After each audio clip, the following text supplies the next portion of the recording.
So let's get started. Welcome everyone to this webinar on the follow-up of the environmental commitments from both donors and NGO sides. My name is Aline Hubert. I work at the Group URG, and I used to be the facilitator of the REH, in French, the Réseau Environnement Humanitaire, and in English, the Humanitarian Environment Network. And for those who are not yet familiar with the REH, this is a Francophone network of around 200 people and more than 30 organizations interested in the environmental issues in the aid sector, and that works on the reduction of the environmental footprint through different working groups, carbon, environmental assessment, waste management, and sustainable procurement. So I'm very pleased to announce that I've recently handed over to my colleague Joanna, who was one of the speakers today, and I've just become a member of the REH steering committee. But for today, I will be the moderator of this session, and also I will try to be the timekeeper. So good afternoon, everyone. And before introducing the speaker and also moving on to the agenda, allow me to recall some key elements of the context in the long journey of the environmental dynamics in the aid sector. So we know that this topic is not totally new, and for decades we have known that humanitarian action, international aid action can have negative environmental impacts. And besides, the REH was created in 2012 by some actors already concerned by environmental issues. But things accelerated in May 2021, thanks to the Climate and Environment Charter, in which signatories, around 400 organizations now, made 7 commitments. So I'm not going to list all of them, it would be too long, but just a key point to mention is that thanks to this Climate and Environment Charter, environmental and climate crisis were recognized as humanitarian crisis. And also the Charter aims to improve the environmental sustainability of our work. So actually, similar initiative was launched just before the Climate and Environment Charter at the REH. Indeed, 10 members of the REH signed a statement of commitment on climate by humanitarian organization. So it's kind of a similar to the climate charter, but the main difference is that the statement focuses more on mitigation part and also includes quantified targets for the reduction of the greenhouse gas emission. Over 2 time horizon, first to reduce the greenhouse gas emission by 30% by 2025, so it's tomorrow, and to halve their emission by 2030. And I'm sure that we'll discuss the progress that have been made and also the way we monitor these commitments today. So for the donor sides, at the first European Humanitarian Forum in March 2022, donors followed suit and signed their own donors declaration, including 4 commitments. 1, to better prevent climate crisis. Second one, to strengthen collaboration to reduce negative environmental impacts. And last but not least, to support the partners in their ecological transition. So the aim of this webinar today is to take stock of the progress that have been made on the environmental commitments, and also to go deeper into the methodologies and the tools that we use to monitor the commitments. So next slide, please. Okay, so on today's agenda, we will be listening first to Karolina Kalinowska, Environmental Policy Officer from the DG ECO. She will present us the second follow-up report of the donor declaration that was released last month, and if I'm not mistaken, not presented yet. Then the floor will be given to Joanna, my colleagues, environmental researcher at the Group URG and the facilitator of the REH now, And she will present us the follow-up report of the Statement of Commitment of the ROH 3 years after the signatures. And then finally, we will give the floor to two signatories NGOs. So thanks with Tanya Chauvin, Senior Project Manager from Electricians Without Borders with us today. Thank you, Tanya. And Camille Evin, they're in charge of the environmental policy of the NGO Action Against Hunger and also a member of the ROH Steering Committee. So there will be around, so for each speaker we present in around 50 minutes, and then we will have a time for discussion after each presentation, around 50 minutes. And as usual, you can either write your question in the chat box or raise your hands during the discussion. So I think it's everything for me. For the sake of time, I'm going to leave the floor to Karolina. So if you want to share your screen. And as I said, the second follow-up report of the donor declaration was released last month. And so can you provide us more details about the methodology, and of course, the key findings of the report? Thank you very much. Over to you. Thank you. I hope you can see it well. I don't have a preview of what it looks like on your side, so let me know if I need to change anything.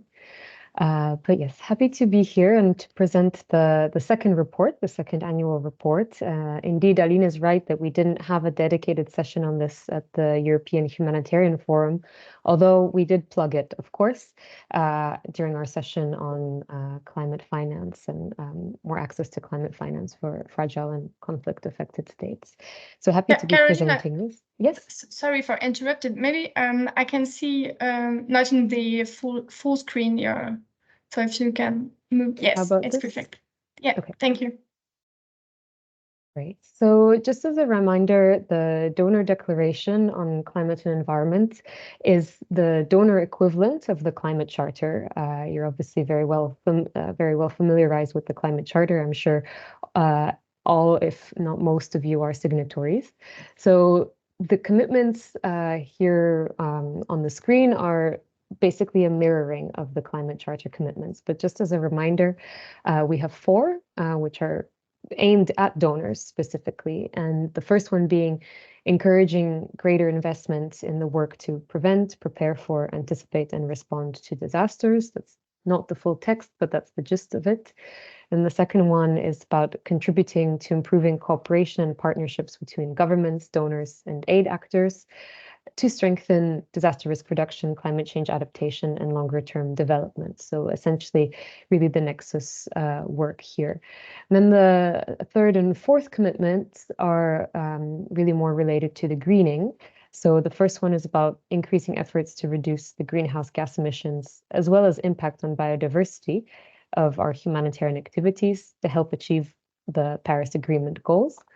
And then last but not least, fostering the creation of conditions required for our international humanitarian partners and local partners to adopt environmentally friendly practices. And there we also provide a list of examples of what these practices are or could be.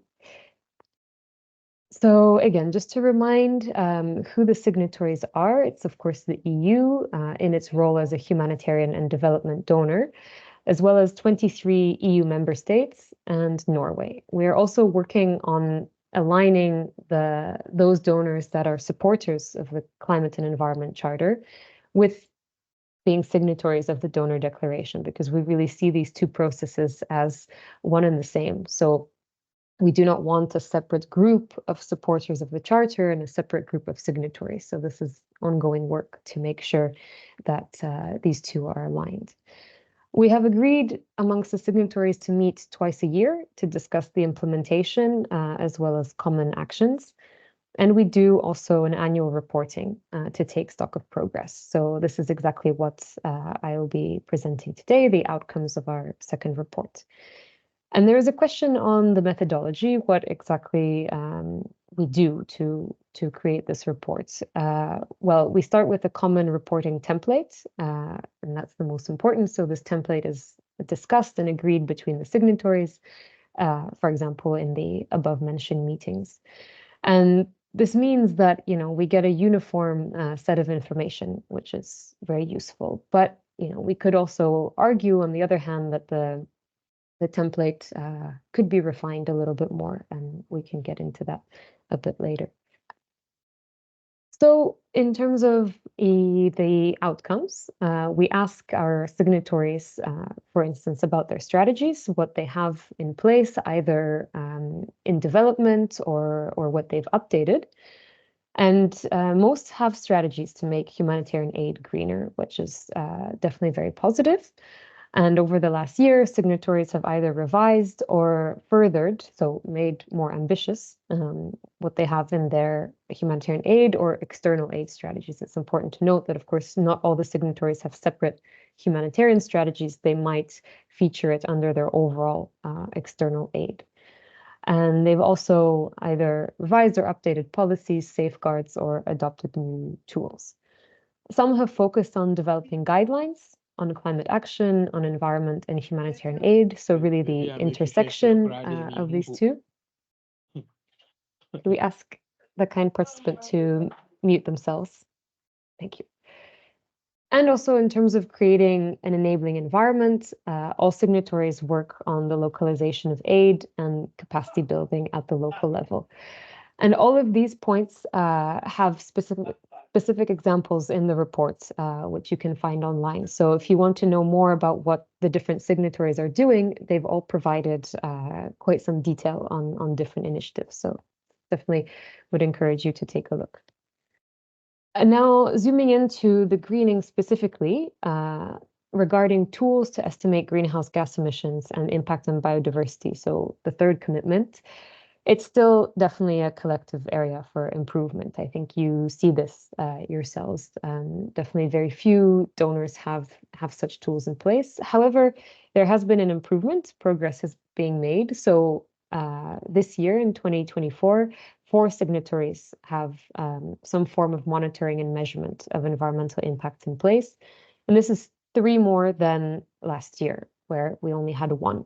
So here you have the Czech Republic, Italy, Germany, and the Netherlands have these kind of frameworks in place.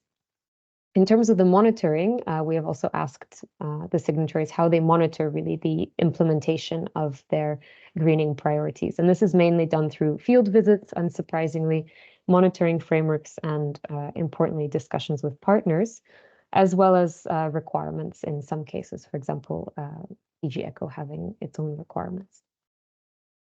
In terms of common ambitions, so this is a new element that we introduced in the template this year. We were interested in setting a baseline of common ambitions, so to see where the different signatories are in terms of some common areas, because the declaration itself doesn't really go into this level of detail on how exactly we should be implementing the different commitments. So we wanted to go a little bit more granular and ask the different signatories where they are on these different things. So we started with the environmental ones, and it's clear that the more common approaches are waste management, ensuring energy needs for cooking, supporting local food production, and scaling up cash transfers. So the majority are already working on this or asking their partners to be doing this. But amongst the less common, and these would be areas for collective work, is the phasing out of diesel generators in humanitarian action, phasing out single-use plastic, and lastly, agreeing to cover additional costs associated with greening solutions.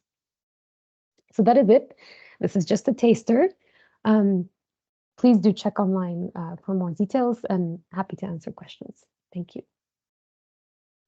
Thank you very much, Karolina, for this brief presentation. So we are not going to run out of time.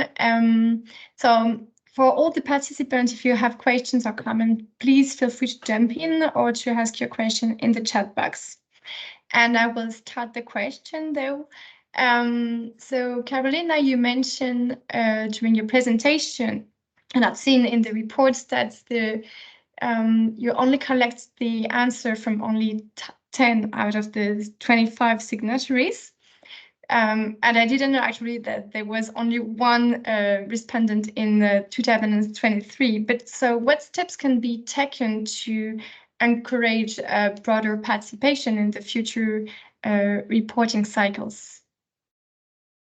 Yeah, thanks. Sorry if I misspoke. It wasn't to say that there was one respondent last year. It was just that only one of the respondents had tools to measure greenhouse Okay, gas sorry. and environmental impact. So no, actually last year we had many more. So yeah, if you want a more comprehensive report, definitely check the first one from 2023. We think that fewer responded this year because perhaps they didn't have any updates compared to last year. You know, we have a very broad range of signatories with you know, a varying, let's say, level of humanitarian funding or even ODA funding in general. So perhaps the progress is not as fast, or the level of change, I would say, is maybe not as fast year to year. But nevertheless, of course, the reporting is fully voluntary, so it is very much up to each donor to see if they have anything new to report.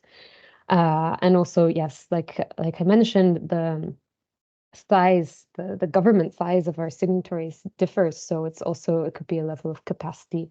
But still, because we wanted to establish a baseline on the common ambitions, we'll definitely be going back to the signatories to ask them to let us know about that, because I think it's very important to see where we are collectively, and so indeed not having everybody responding is a little bit of a disadvantage. But still, would like to take, of course, the opportunity to encourage our organizations on the call here to liaise with with the national governments of the countries they're based in, and encourage them and keep them accountable. This is also very important. You know, like I said, the process with the climate charter is, I mean, these are complementary processes. So especially if you're a signatory of the climate charter, you can use that as a way also to push your national governments who are signatories. Thanks. Thank you, Karolina. So hopefully the other donors who take part of this webinar will answer your requests for the next coming year. So there's other question in the chat box. So Karolina, can you give us more information on how donors are supporting local food production? As you mentioned, it's as a good progress. Yes, exactly. So, well, definitely, you know, focusing on local procurement, for example, procurement of locally produced food. So that's important to note that, you know, local procurement doesn't mean that the food was produced locally, but definitely working with, you know, smallholder farmers. And I think this is a very good example of the nexus here, because it's not just something for humanitarian organizations to support, but really working also with development actors. So I think especially the signatories that have these two areas under one remit, so under their overall you know, external aid, it can be easier for them to bridge these gaps in humanitarian context. So yeah, if you want specific examples, definitely please do take a look in the reports. We got case studies from all the donors that reported on that. Yeah, there's a lot of case study indeed in the report. It's quite rich. Another question, could you explain a little more about efforts to align supporters of the Charter and those who have signed the donor declaration? Yes, thank you. So last year at the European Humanitarian Forum, we had a dedicated session on this, where we had representatives amongst the donor declaration signatories and also from the climate charter signatories, also including from the climate charter team at the time. So that was one example, but actually now we're thinking of setting up, let's see when, but at some point this year, setting up a joint discussion exactly on this, to take stock and to really see, yeah, where the needs are. But just to say that DG ECHO, the EU, as well as the US are funding the Climate Charter Secretariat. So this is also a good opportunity to make the links, because of course, yes, we are trying to also contribute and see what the needs are that are coming out from amongst the charter signatories. And I should also say that, of course, there are regular meetings of the supporters of the climate charter. And this is also why it's very important that the two are aligned, so that the signatories of the donor declaration are the same donors that are also supporters of the charter. And I don't know if there's someone from the Climate Charter Secretariat here today, but if there is someone who wants to jump in, please don't hesitate. So otherwise, maybe another question from our side. The report identified biodiversity impacts as an ongoing challenge, and actually it's kind of a blind spot, biodiversity impact in the FOH statement of commitment. So do you have specific recommendations for or resources to support NGOs in addressing this issue, and also in monitoring their progress on this topic? Thanks. So it's definitely a gap in terms of the tracking methodology. I do agree. I think, yeah, we can definitely look into this more because there has been, understandably so, a focus on greenhouse gas emissions. But I mean, we are also witnessing a biodiversity crisis, so we should also be mindful of that. And ECHO has included this amongst its requirements, in particular in relation to, understanding where high value habitats are located, and making sure that we are not encroaching on those habitats or leading to their degradation, for example, through deforestation. This is why provision of energy is so crucial in humanitarian contexts, because otherwise you really are inadvertently leading to deforestation in the area around.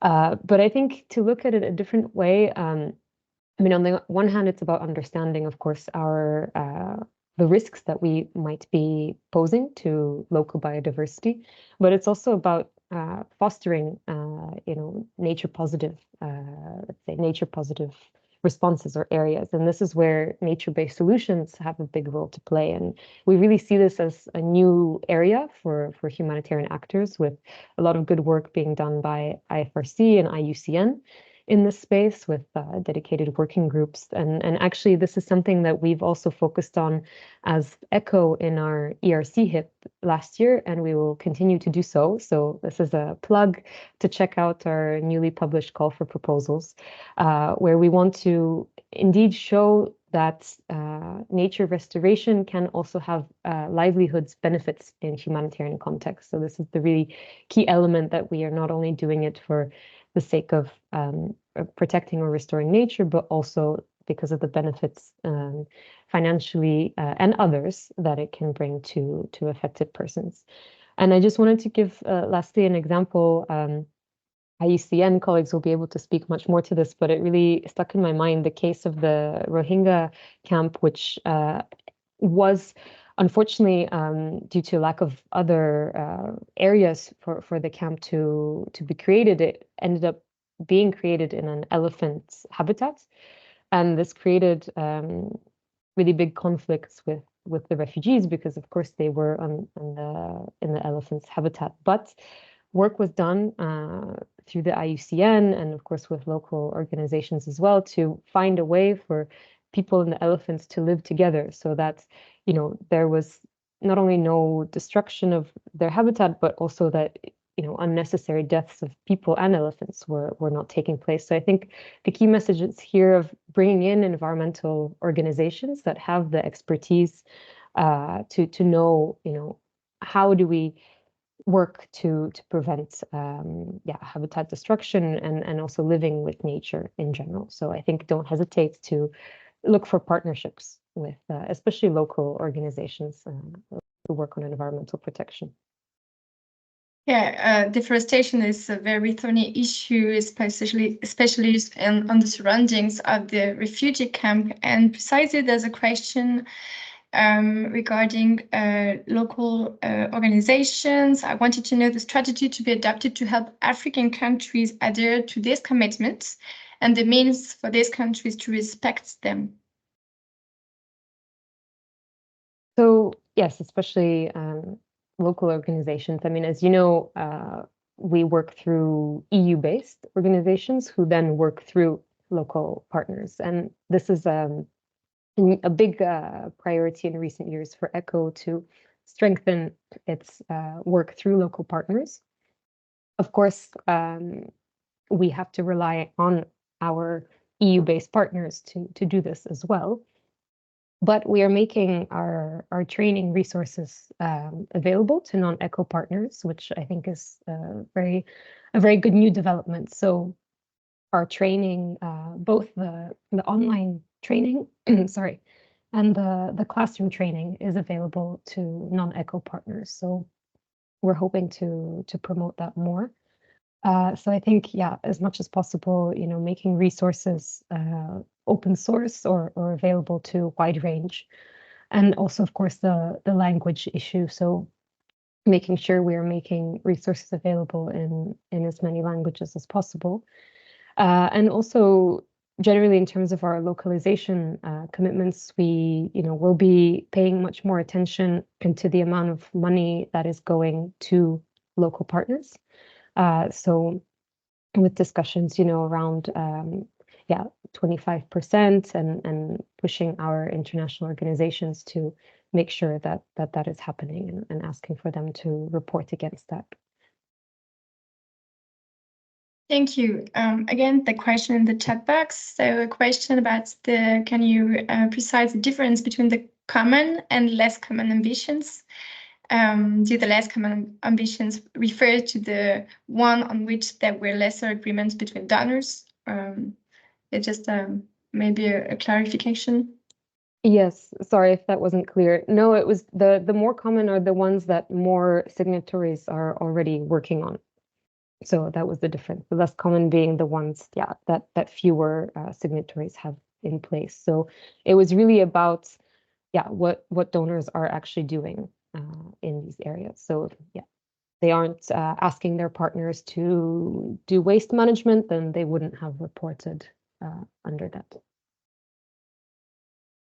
And maybe the last question is related to capacity building, because we know that we need capacity building to promote environmentally friendly practices. So if this kind of capacity building is seen as a priority among donors? Yes, definitely. So I mentioned the trainings already. That's just one example. We will also be restarting again with our information sessions for partners, especially field level. So we want to redo the sessions we did a couple of years ago on the minimum environmental requirements by region. We know that there's a lot of turnover in the field, so it's important to keep up these information sessions and trainings regularly. And amongst donors, yes, we definitely see that there's also an interest in doing things together, not reinventing the wheel, maybe even, let's see if we are able to kind of co-fund or at least be involved in the updates or development of trainings. So I think, yes, there's definitely an interest. I think everybody recognizes that that's one of the key obstacles, let's say, is really the capacity. We cannot only rely, we need, of course, experts. We need more environmental experts in the sector, but we also need a shift in mindset. We need to make sure that everybody within an organization is aware of why we are doing what we're doing. And so that's why actually we developed this very basic online course. It just takes 2 hours. It has 4 modules, and that one, yes, is accessible to everybody, to really, for those who are starting from zero, to understand what it means for humanitarians, essentially. Yeah, thank you, Karolina. And I also take the opportunity to mention that the Group URD proposed environmental training. And we see that there is a need for our operational partners, but the problem is that they encounter difficulty to pay the training. But anyway, thank you very much for this presentation and for all the questions. We're going to move on to the next presentation. Thank you, Karolina. So, Joe, you're going to present us the follow-up report of the Statement of Commitment of the ROH at the year 2023. And so we know that in the NGO declaration, there is a specific commitment to annual reporting on progress. But actually, this is the first follow-up report that the ROH has produced. So can you explain us the reason for this delay and the difficulty that you encountered in establishing the monitoring process, and of course, the key findings of your reports? Over to you. Thank you, Aline. And thank you, Aline, for giving me the space to speak, even though we organized it. And thank you, Karolina, for presenting the donor declaration. I think it was also a very good introduction to see what commonalities and differences we might have. So as introduced by Aline, I'm here to talk about the Statement of Commitment of Humanitarian Organizations or Climate, and to present a little bit more of the results from the report that we did 3 years onwards, but also more the analysis of the results that we found. So just to give you a little bit of introduction, in case you don't know, the Statement of Commitment was launched in December 2020 at the French National Humanitarian Conference, in Paris. At first, there was 10 signatories, and 3 new ones have joined since then. You can see all the signatory organizations at the bottom of the slide here, and a lot of them are present here today as well, so thank you very much. So if you have any questions, I can try to answer them as more of an overview, or if you have any questions directly for the signatories, most of them are here today, so thank you. Just to highlight that at the moment of signing, the statement truly was a strong sign, a strong political sign. It underlined a momentum of mobilization around climate action and around climate action. It was developed in parallel to the IFRC Climate and Environment Charter, as was mentioned before. And you'll see in the, as I go on, that there are some commonalities and also some differences between those two charters. But 3 years onwards, it was really the question to move on from the political statement that was signing the statement of commitment to how to put it into practice. So just to give you an overview of the commitments, and you can access the statement in full on the link in the title. Firstly, for the signatories, it was to measure their impact, so that both their carbon footprint, but also the environmental impact of their projects. Secondly, to reduce their carbon footprint. So as was mentioned by Aline, there's 2 quantified reduction targets of a reduction of 30% by 2025 and by 50% by 2030. And you'll see, and I'm going to go more into detail after that, that it is up to each signatory to define in the reference year and the nature of that reduction, so that it can be adopted as the years go on. The third was to adapt their actions to meet the new challenges going to be brought about by climate change. So this is really more of an adaptation commitment. Fourthly is to communicate in a yearly manner on the progress that the signatories are making. And you'll see that, as was mentioned by Aline, this is the first year where we do a full report, and I'm going to go more into detail about that later. And fifth, to encourage other players to step up their ambition.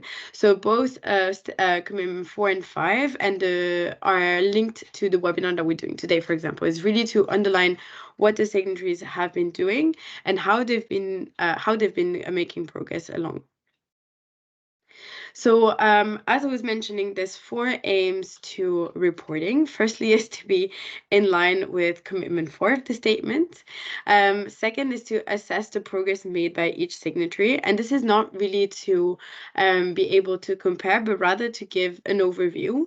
And if you're really interested in seeing the progress for the signatories with regards to each activity and each commitment, you can access the full report in the link below. That it's 30 pages long, and you have the summary as well of 2 pages, where it really shows for each activities within the statement how the signatories are doing, but I'm not going to go into detail on this today.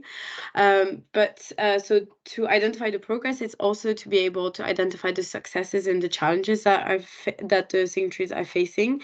And this is also to inform the rest of the sector, so that if people are interested in reducing their footprint, they can also be aware of how the signatories are already doing and what challenges they might be facing and how they try to answer them. So just to give a point about the follow-up reports that you can access on the bottom of the slide, as I said, the methodology, so this is the first year we did a full-on report. We developed a survey with the steering committee of the REH, and we had 100% response rate. So all the signatories answered, and it was quite a lengthy questionnaire as well, so thank you to all the signatories, but not everybody answered each question. We anonymized the data, meaning that in the report, you're not going to be able to read, I don't know, Groupe URD or Action contre la faim did this and that, but rather X amount of signatories did this and that. And we also, to agree on a common consensus of the analysis that we wanted to write in the report and present today, we did an analysis workshop with all of the signatories to have that consensus. And I'm not going to go into all the limits of the methodology we've done, just to highlight two of them, that the survey was declarative. So this is it was up to the signatories to say how their own progress is, and second of all, that there's no point of comparison. And I say this because we're not able to say, compared to 2020, X signatories are doing this or Y signatories are doing that, but rather it is a state of play of how the signatories are doing in 2023, sorry. And also, I mentioned in the beginning that at first 10 signatories signed on, but 3 new organizations have joined since then. So it's also important to take into account that not all the signatories are at the same, going at the same pace and started at the same level. So that being said, we really saw that overall, the level of progress varies between the different organizations, and that is essentially based on the resources that they have. We see that those with the most resources, and that's in terms of time, finance, and human resources, they are able to go faster at developing strategies, tools, and implementing initiatives. However, certain challenges are not specific to organizations, but rather are common to the sector and its operational methods. And so a lot of the signatories highlighted how there was really a spirit of collaboration, and how being members of networks and working through them was also helping them to learn from from others, and to kind of address this issue of limited resources.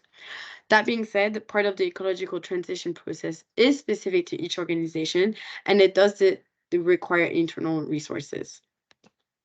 We also saw that all the signatories have started to measure their carbon footprint, meaning that they have a baseline to monitor the reduction. So as I was saying at the beginning, the reduction targets have to be defined by each signatory, and with a carbon footprint calculation, they're now able to have a reference year to have that targets.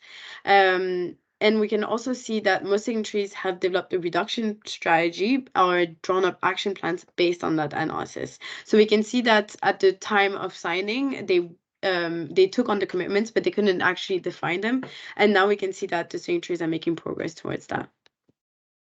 Not only are they measuring their reductions, but they're also starting to take on action to reduce their footprint. The signatories have started to implement measures, and they usually start with those that are most obvious and affordable, which is actually quite a normal approach to change through quick wins.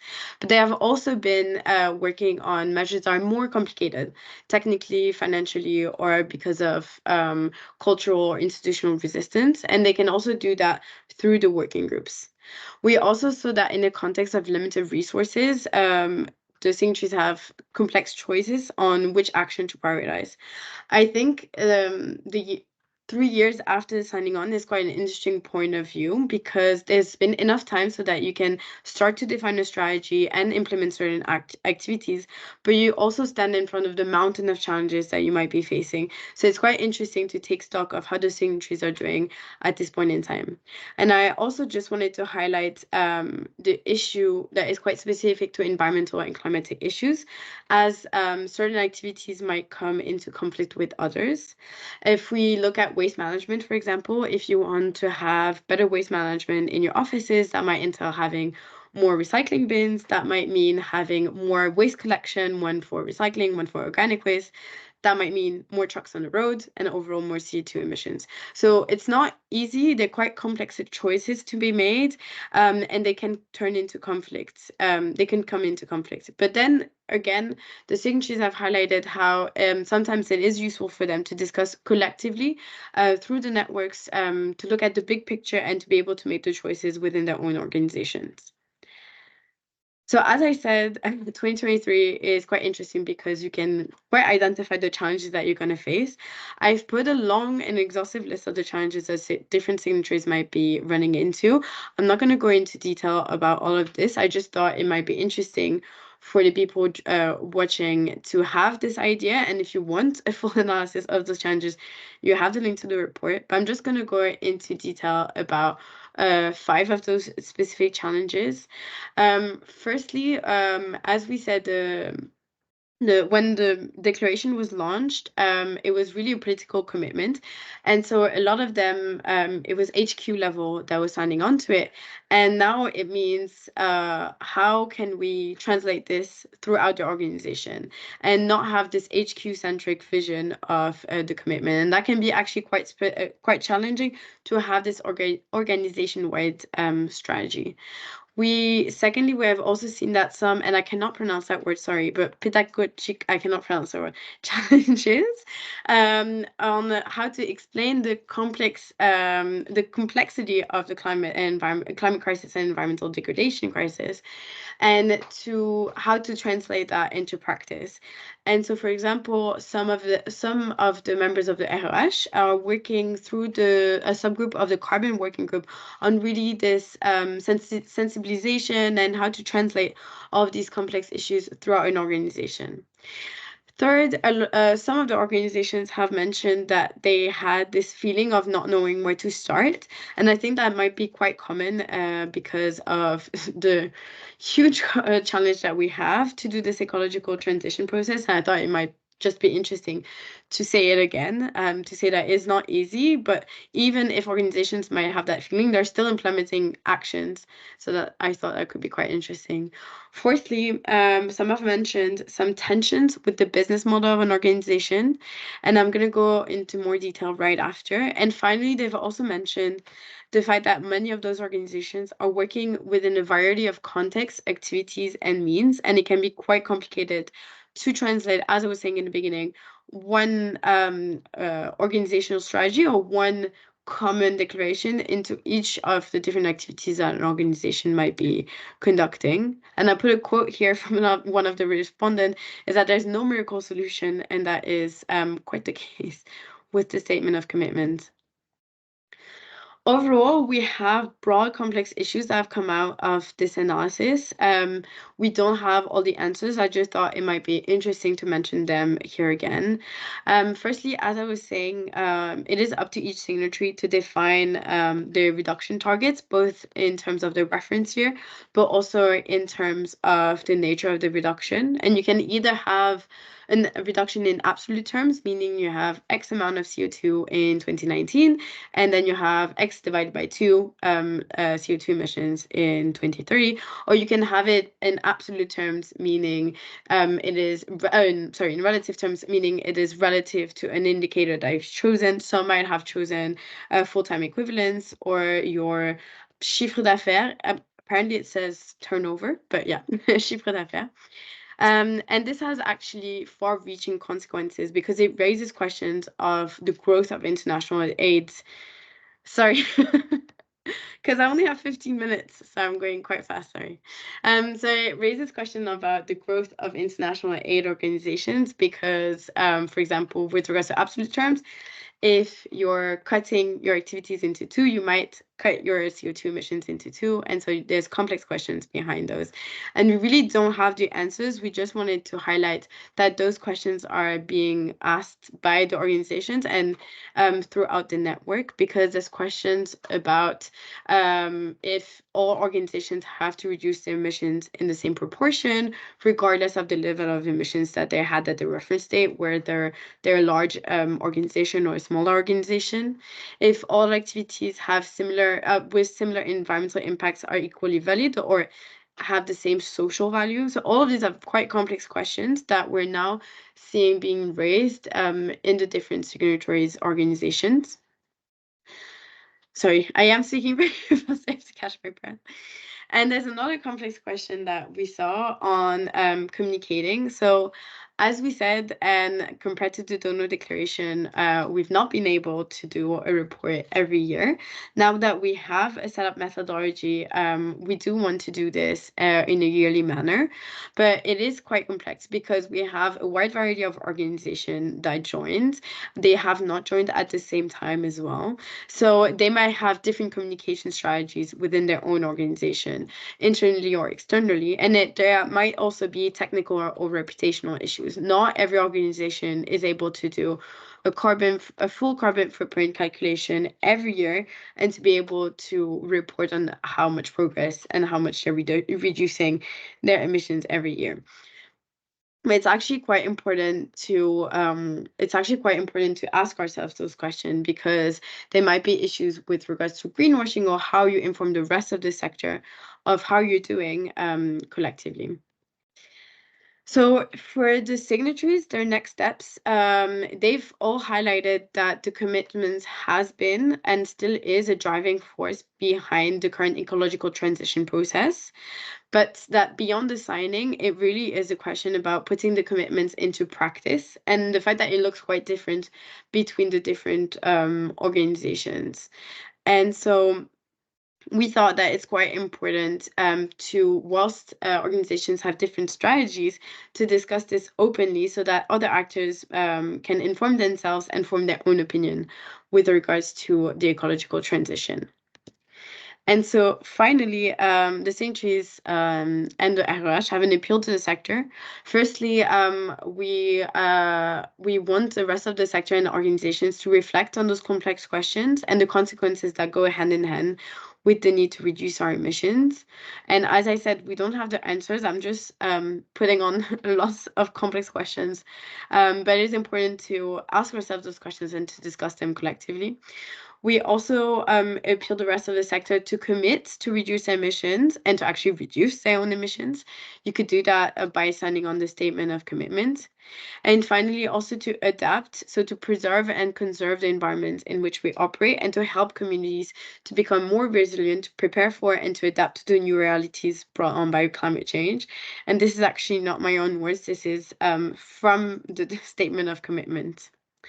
And so, sorry if I went very fast, but I stuck to my 15 minutes. And just before I try to answer any questions, just to say that to thank the signatories again. Oh, can you hear myself twice? Sorry. To thank the signatories again. And if you have any questions, they're also here in the room, so they might also be best fitted to answer the questions. Thank you very much, Joanna, for this very complete presentation. I hope everybody was able to follow what Joanna was saying. And there was a comment in the chat, no question yet, but please feel free to ask or to comment.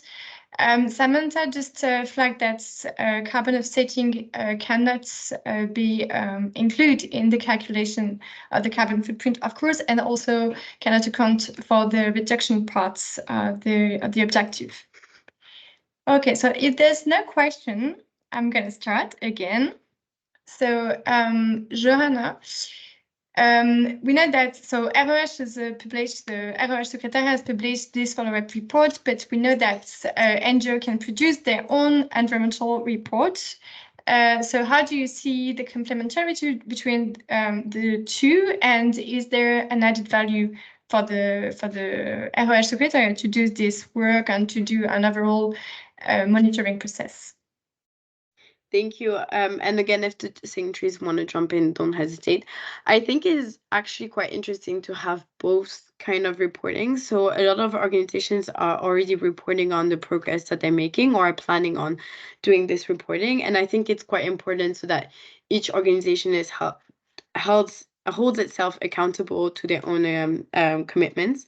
But I also think, as I was saying in the introduction, that this reporting is not really to be able to compare to say this organization has been doing this or that, but rather to have an overview of the successes and the challenges that they may be facing, so that can in turn inform the rest of the sector, and to really link with commitment 5 of the statement of commitment, to have other organizations jump on board, because it's not really about how each of the organization is following up on its own commitment, and they've signed on to it, but also how you can encourage others to do the same. So I think there's added value in having both kind of reporting, and the second one being more in an informative way for the rest of the sector, and to have a broader analysis. And it might be the case that one organization has been doing very well for 2 or 3 years because they've had a lot of resources on board, and they might not have the same level of resources from 2020 to 2030 with the statement of commitment reduction target stands. And so it's also interesting to have an overview and to have this yearly overview, even though we haven't done it yet, so that we can see that it's not only up to each organization, but also to the whole of the sector. Thank you for this answer. And so there's another question in the chat box. Would it make sense for humanitarian NGOs to forge closer ties with environmental NGOs? And I can say that we tried to at least 2 years ago, but maybe you have more information, Joanna, because you're also preparing a coming meeting about adaptation, and I think you reach out to environmental NGOs for that. So maybe you have thank you. And thank you for that question, because it's also, I can say both for the RH and myself, we think it's important to have those environmental, those ties with environmental NGOs. The one issue that we've seen is that they might not be so used in working in the same context as humanitarian organizations have. That being said, a lot of the organizations and some of the signatories, and I know, for example, there's a lot of different Red Cross, Red Crescent, national societies that are doing ties with, for example, IUCN or WWF, and it's quite important in both ends. So I think for environmental organizations to understand those complex settings, especially as crises are quite likely to rise in different locations.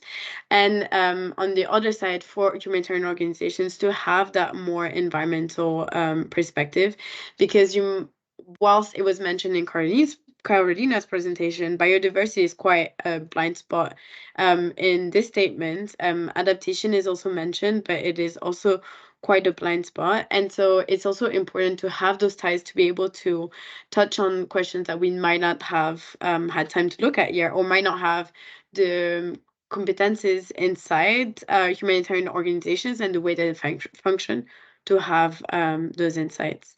And if there's any of the signatories that want to jump in also, as I said, don't hesitate, because I know that some of you might have ties already with the environmental NGOs. If I may add just a comment, the irony is that environmental NGOs are not really interested in their own environmental footprint, actually. So sometimes it's difficult to find common ground to discuss about the environmental issues. And sorry, and I forgot to mention, because you mentioned it, for example, and that's just so I'm taking my RH hat off, but Groupe URD, we're doing a conference in June for French humanitarian organizations, but we invited environmental NGOs to come on roundtables to be able to start making those links, even though there's some links already existing, and there's a lot of different working groups working on that, as was mentioning Karolina. We also want to have this kind of emphasis and making those links between the different organizations. And you mentioned during your presentation that some of the signatories have not yet clearly defined their commitments in a way that we can monitor their objectives. So what are the, you already say a word about it, but what are the real or the potential consequences, and how can, at the ROH Secretariat, how can you support NGOs in developing more measurable commitments? Well, that's quite a complicated question because, and I'm sure the Climate Charter is also seeing that, and the Donor Declaration is also seeing that, because the commitments have to be adapted by each signatory, it can be a little bit hard to have common metrics to follow up on the commitments. That being said, carbon footprint is a known metric, and we have methodologies to do that. As I was saying, all the signatories have started to calculate their own footprint. So that's a good start in defining how, on defining the nature and to better define, the target, the reduction target that they've given themselves. But we can see that's also why we want to do this yearly reporting, and we want to be able to have that data. And we're actually thinking of changing a little bit the survey, some questions to have that data. But I did say in the presentation that it is also up to the signatories, and not everyone has the capacity to be able to do this reporting yearly. And I'm guessing that's also the case for the Donor Declaration, where you can see that different organizations might be reporting each year. Here we really want all organizations to be reporting, to have a global review, and it might be the case that they're not reporting on all of the commitments. So as I said, we had, for example, 100% response rate, but not on all of the questions. So I think that might be answering part of the question. Yes, and if I may have just a clarification, in the statement of commitment, in the objective of reducing greenhouse gas emission and doing carbon accounting, we include all the scopes, scope 1, scope 2, and scope 3, but there might be some differences between signatories in accounting this specific scope in the scope 3. And Karolina mentioned the growth of the cash transfer, for example, and this is tricky question, how we count this kind of emissions. Just to mention, there was a question also. So I have a better question. Are there any synergies with the efforts being undertaken as part of the Climate Charter, Commitment 7, on the development of targets and measurements? I'll let you answer that.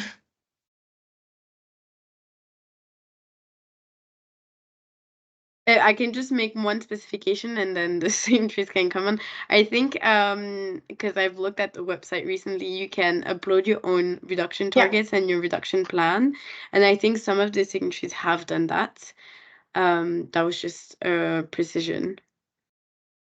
Yes, but there's no dialogue, or not yet, at least, between the ROH Secretariat and the Climate Charter Secretariat, at least the new one, on this particular commitment. But that could be a good idea. Thank you, Samantha. And another question, which methodologies are signatories using to calculate their emission, the Humanitarian Carbon Calculator or other, and if not HCC, why not?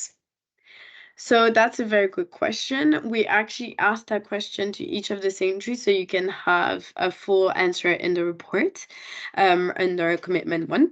And so an important point about this is that a lot of them have started the reflection back in 2020, and there was actually the carbon working group of the ROH that was working on the specific methodology for the people that were members. And thank you, Camille, for answering. And exactly, that was my point, because it started in 2020, the HCC was not ready. And so I think some of them, so most of them are based on the JG regulation. I mean, you have all the detail in the report, but I think some of them are kind of shifting their own methodology towards having the HCC. But now that they have their own methodology, it's kind of, tweaking every year how they can do. Sorry, because I'm also reading the chat at the same time. Yes, Richard from IFRC, if I'm not mistaken, just announced that there will be the new staff for the Charter Secretariat from April. And so discussion between Camille, who answered the same question. And maybe we also can mention that some organization, be it signatories or not, also use the humanitarian carbon calculator partially. So they use it for just part of their carbon accounting, but not for all of it. Okay, maybe one last question about adaptation. I know this webinar focuses more on the mitigation part, and so does the RH.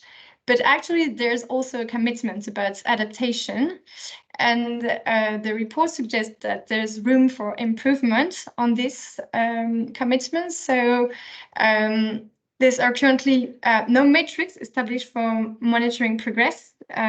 So how do you plan to monitor this in the coming year? So there's room for improvement with lots of things in the statement of commitment, because it was written back in 2020, and it's the same for the organization. So it was written at the time, and now when we translate into practice, we realize, oh, maybe there were some things that we might have needed to change. So adaptation is written in there. It's commitment 3, and it's quite a broad commitment. Is to adapt our actions to the new realities of climate change. So it is definitely a blind spot. It was also a blind spot in the follow-up methodology, because, as you said, as the years went by, the RH is really focused more on mitigation rather than adaptation. And so it is something that we have to look more into detail with the new report that we're going to do. That being said, a lot of organizations are doing a few adaptation projects, but I'm not aware that a lot of them have a full-blown strategic commitment to adapt their whole organization, because I don't think we're at that point yet. That's also why, and again, I'm taking my RH hat off and talking about Copiade. We're doing a study on this to kind of have the state of play on how humanitarian organizations are planning to adapt to climate change, not just on the project level, but I know as an organizational strategy. And that's also what's going to lead up to the conference that I was mentioning earlier. So I don't think it's as well thought of at a strategic level within the signatories. And if I'm wrong, don't hesitate to burn me in the chat. But it is a little bit complex, and I think it's a blind spot for our from our statement of commitments. Thank you. If I may call on specifically Karolina, can you share with us your reaction to this report and to this presentation? Is there something specific, particularly interesting for you as a donor? Thanks so much for giving me the floor again. So yeah, I definitely noticed that it's positive to see that there are resources available and more institutional support for greening. This is definitely also what we see from ECHO's side, that of course the sector is moving and there are many processes happening that are encouraging positive change. So that's very good. But of course, yeah, issues still remain. So I was interested by what you pointed out, the fact that it's complex and difficult to choose between different environmental issues that might have trade-offs with each other, and how do exactly we reconcile those, because you may have something that reduces greenhouse gas emissions, but then actually leads to other unintended consequences. So yeah, how do we take this holistic view of the different issues?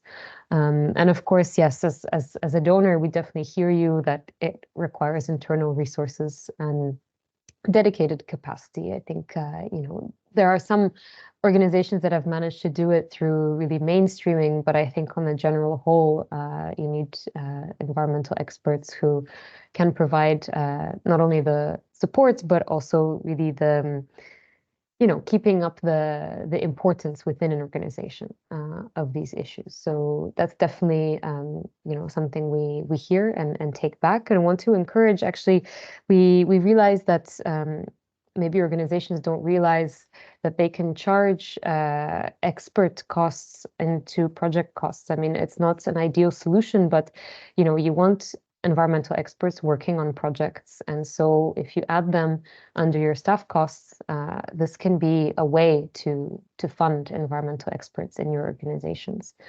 And of course, yes, we know that organizational change takes time, and for this reason, we have not yet put this as a requirement for being an ECHO partner in the sense of having an organizational level plan. But we would like to have this in the future. So, without already saying that it's going to happen, but this is something, of course, that we are working towards. So in full transparency, it's very positive that organizations are already doing this. But indeed, because it takes time, we were not able to ask this yet. But just to say that, of course, before moving to any next stage, we will be doing an evaluation, which is planned for next year.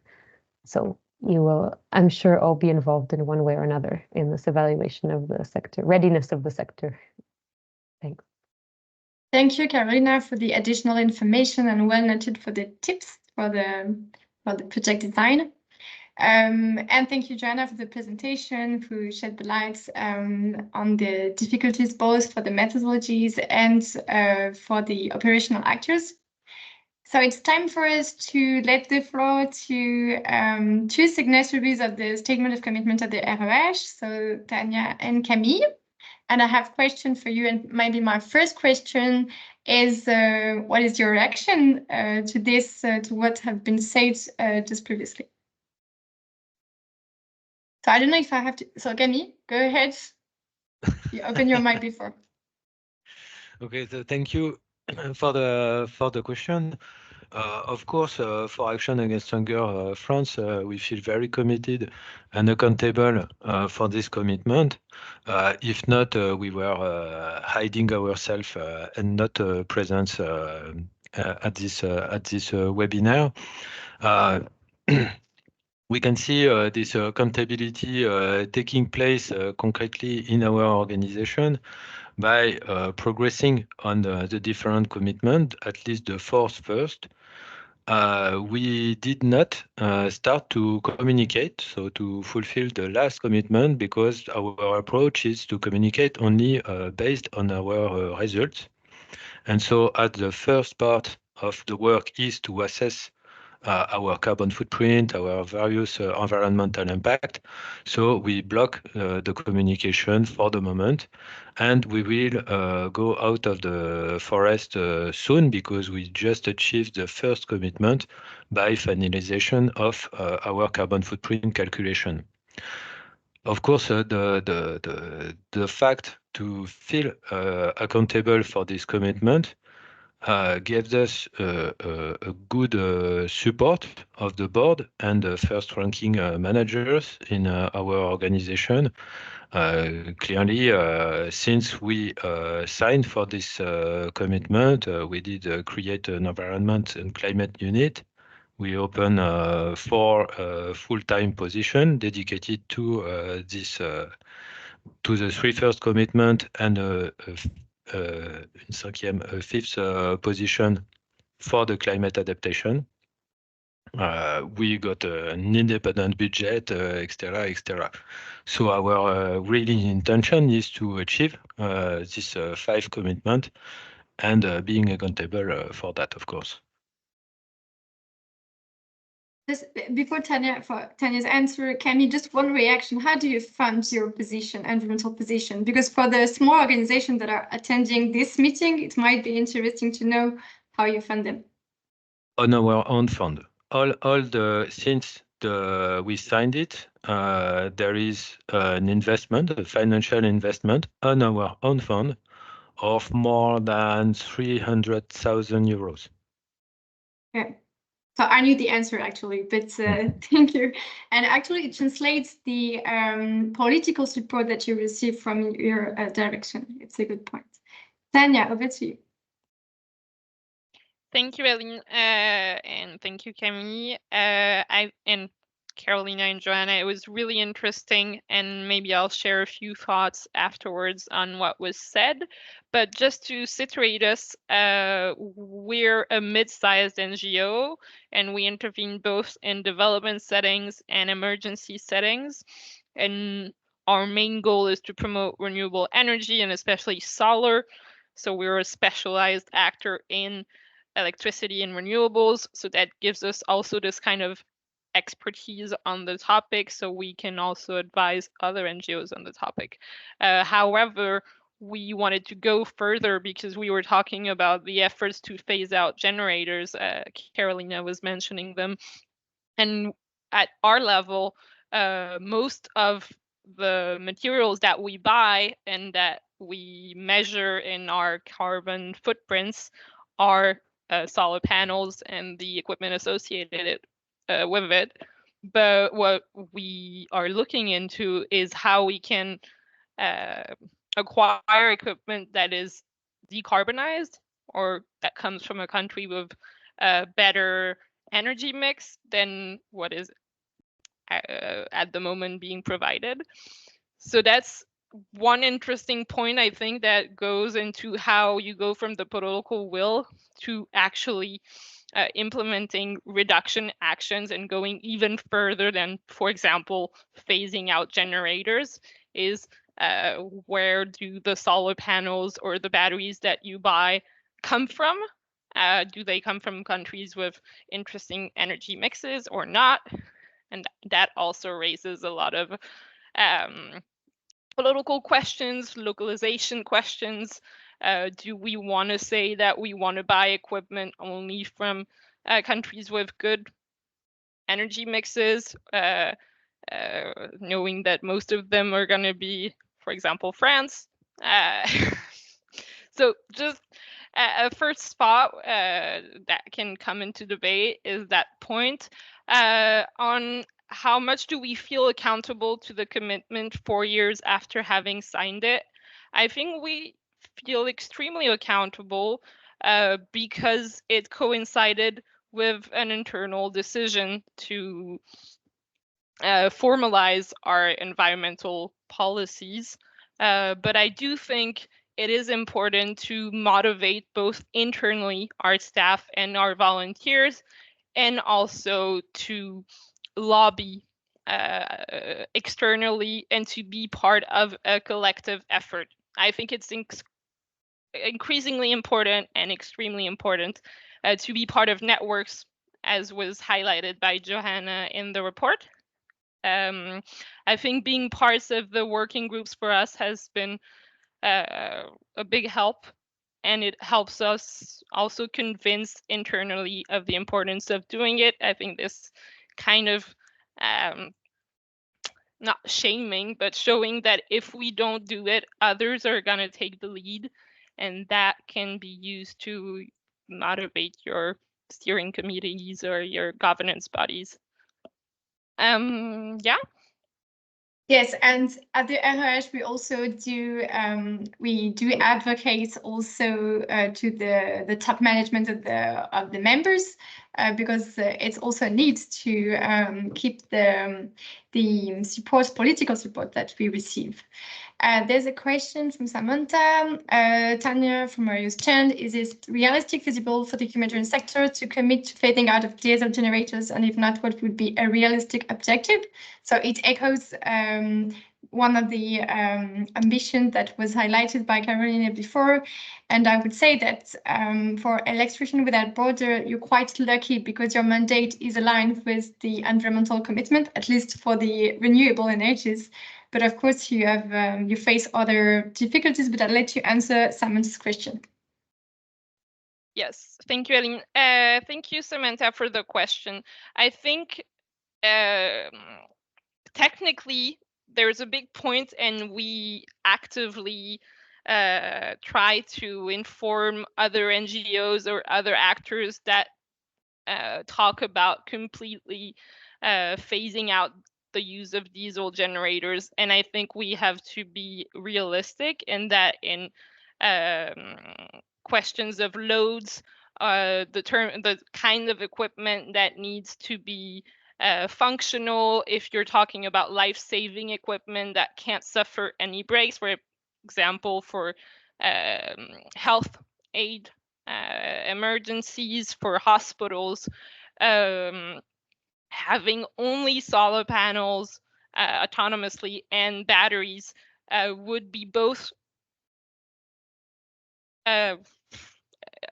enormous amounts of money, as well as batteries, which in themselves have an environmental cost for their production and for their end of life cycle. So I think having the support either of the grid cannot be we can't look only at autonomous solar solution, and we have to be very realistic about that. But combining and looking at how much we can decarbonize energy consumption is very feasible, and we advocate for that, of course, in humanitarian settings as well as development settings, and targeting, of course, off-grid rural areas for development projects. Thank you, Tanya. And with your example, we show what Jo already said during her presentation, that it's difficult not to take into account the social mission of humanitarian action. And when we want to reduce the environmental footprint, we have to keep in mind why we are working on. So there's a question, I think it's just for you, Tanya, and then I will ask a specific question for Camille. So Tanya, can you quickly share some of your financing strategies for solarizing your operations? But maybe Camille, you can also answer the question after Tanya. Yep. So maybe for our organization, all of our projects are based on solarizing, so we finance them through a bunch of different donors, but that's how we do it. But when the NGOs that we work with to provide expertise on how they can solarize their own installation or their own field offices, we try to warn them in advance of the structural cost of solar, which is that you have big costs, capital costs when buying the equipment. Then you have a numbers of years where you don't have a lot of money that is needed, a little for maintenance, but you have to take it into account that in 10 years you're gonna have to renew the batteries, which are the most costly part of an installation usually. And in 20 years, you're gonna have to renew the panels, but mostly it's the batteries that are gonna be a huge cost. And a lot of the budget types that are funded by international aid donors do not finance those costs properly. So that is, for us, that is one of the biggest challenges at the moment for the financing of solarizing institutions or field offices or health centers, etc. Thank you, Tanya. Camille, do you want to answer also? Right, there is maybe two different cases. The first one is for programming activities, like a nutrition center for action against hunger, etc. For this first category, I think in 10 years working for action against hunger, I never saw one diesel generator installed in a nutrition center. So there is a long time ago, we already have shift for solar, for frost production, health applications, etc., etc. There is it remains very small activities, like for large-scale hospitals. Okay, but it is quite rare. Most of our activity are small nutrition sectors, small electrical production. And for this first category of small production, there is no financing strategy or what. It's just an investment, because the cost after 2 or 3 years of working is the same than a diesel generator. So it's just a question of capacity of investment. For our own infrastructure, our own offices, guest house, etc., etc., the question is more complex, because the investment should be shared between different donors or should be taken on our own fund. And so that question directly our own investment capacities. So we are solving that problem just right now. So once the strategy of finance will be validated, it will be possible to present it in a next REH forum. We see that there are also economic reasons and not only ecological reasons that we move on to the environmental actions. Camille and Tanya, you were already there working on environmental issues and in your own NGOs when the statement of commitment was signed. So I'm a bit curious because I was not there at that time. So do you see any change over time? So we are as we are approaching the date of 2025. So the first deadline of the statement of commitment. How has your organization perspective evolved about this commitment? And maybe through your colleagues and your direction. I don't know who wants to start. Please go ahead. I can start.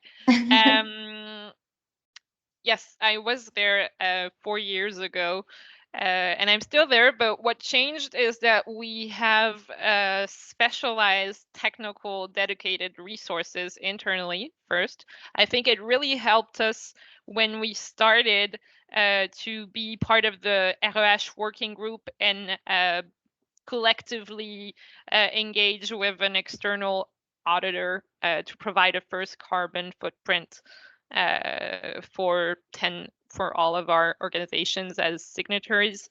But then the choice was made to internalize it in our own human resources. And so now I have a colleague that is much more qualified than I am on technical and engineering matters on the topic that works. Half of her job is to work on following up on those commitments and implementing the strategy. So and she also coordinates volunteer working groups because what differentiates us from a lot of other NGOs is that we have a lot of volunteers that are involved in our operations directly. So I think that has changed, and it's quite positive, and it's quite impressive to see.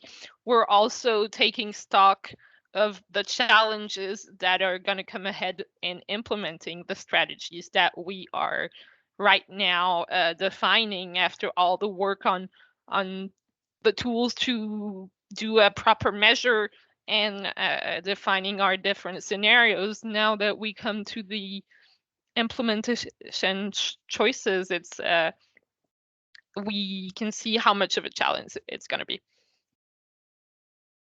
Thank you, Tanya. Camille? Yeah. So for Action Against Hunger France, I think I can say between the moment we signed and now, there is quite a total mind shift because when we signed the 5 commitment, there was maybe 2 or 3 directors only that was supporting and volunteer to sign that commitment, and maybe the 99% of other staff was not convinced, mainly for 3 reasons. The first one is can be strange to commit to reduce the carbon footprint without knowing it. Because as everybody noticed, the first step is to assess the environmental footprint before to reduce it. So to commit to reduce by 50% something we don't know can seem strange and not logic to a lot of people. Secondly, I think there was a very small confidence in the capacity of Action Against Hunger to transform the way to implement programs, the way to design programs, to have a significant impact on the supply chain, etc., etc. And I think we can say also there was a very low level of confidence in the capacity of the donors to support the transformation.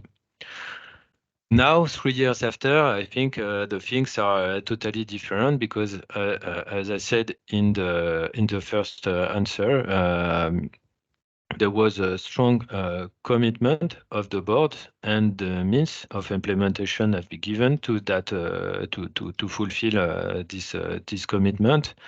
And everything also is changing in the humanitarian ecosystems.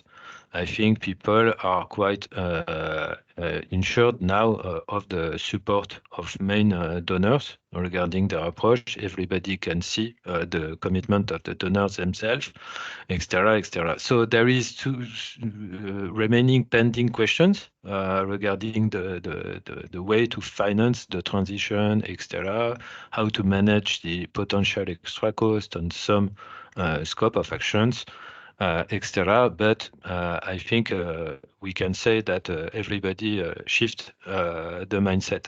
So just a little message for maybe some participants who attend this present webinar and working in some organization that did not commit yet on the climate change. So don't be afraid by signing a target without having assessed already your carbon footprint, for example. The very good point to place the target before to know the base is to show like the political ambition of the approach. Because if we say to everybody that there is, okay, the target of reduction is 10%, everybody understand, okay, I will do some efforts, I will reduce the temperature of the air conditioner and go ahead. If the political ambition is to reduce by 50%, everybody understand that there is major changes ahead. And so that has the very big advantage to align everybody on the ambitious of transformation in the structure. So now the shifts have been done, so it's easy to speak about it. But 3 years ago, we were quite fragile on that commitment. Thank you very much, Camille, for this advocacy, and I join you on it. So I will not ask you the last question regarding do you think the commitments are reachable? You will keep the answer. And I just wanted to call on another signatory of the Statement of Commitment. So I don't know if Leah is with us. If you're here, Leah, you can open your mic and your camera. You're on mute. So Leah, I wanted to call on you because so you are working for the NGO GREAT, and the GREAT sets out its objective in a kind of original manner compared to the other signatories. So I don't want to spoil, and I'll let you tell us more just in 2 minutes, please. Your mic is mute. Hello, do you hear me? Yes, a bit low, but yeah. Can you speak louder, Leah? Yes, it's better. Yes? Yeah. Okay, great. Yes, so for its carbon footprint perimeter, GREAT has decided to not include the carbon impacts of projects. So this means that when actions are taken on the ground in collaboration with local communities to reduce the carbon footprint, like a composting project, for example, GREAT does not consider the reduction in greenhouse gas emission in its balance sheets. This is because GREAT believes that is not the owner of these emissions, since these choices are made by local communities. And as a result, GREAT does not include the project in its greenhouse gas reduction targets. So why the choice? It's because GREAT strategy as inspired by the founding principle of the United Nations Framework Convention on climate change. And in particular of the principle of the right to development and common but differentiated responsibilities. So, for example, the first one, right to development principle states that measures taken in response to climate change must not compromise the social development of developing countries.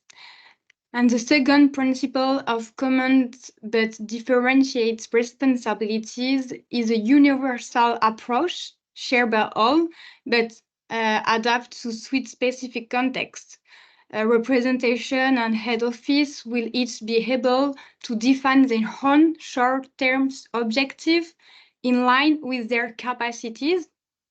Concrete action will therefore not be imposed but proposed and co-constructive by each side. So finally, in a concrete term, GREAT has set itself the target of reducing greenhouse gas emission per member by an average of 50% by 2030, compared with 2019.